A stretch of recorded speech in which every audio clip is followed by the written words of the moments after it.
This is Professor Hildebrandt. I'm going to do a very quick and simple explanation of something that's really straightforward, but just in case anyone wanted to see this problem worked.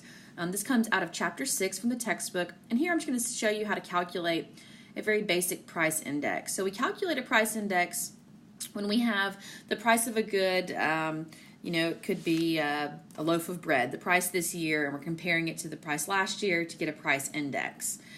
This is the formula that we're going to use, the new price of our product divided by the old price, and then we're going to multiply that times 100. So let's suppose that in the current year, the price of our good was $90, okay?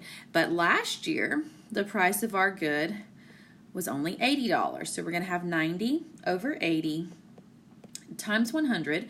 And so if you work this out, you would get an answer of 112.5, and so if we were rounding, right, we would call that 113. And so that would be the price index for this particular good in the new year. Let's say it's 2017.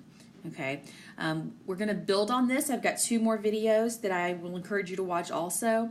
In the next one, I'm going to show you how to calculate a percentage change.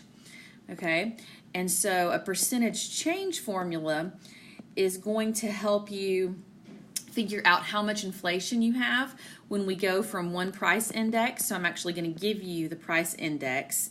Okay, so the price index, let's say in year 1, going to the price index in year 2, and then in the third video, I'm going to show you how we calculate the CPI, the Consumer Price Index, which is a collection of prices that we're measuring year to year.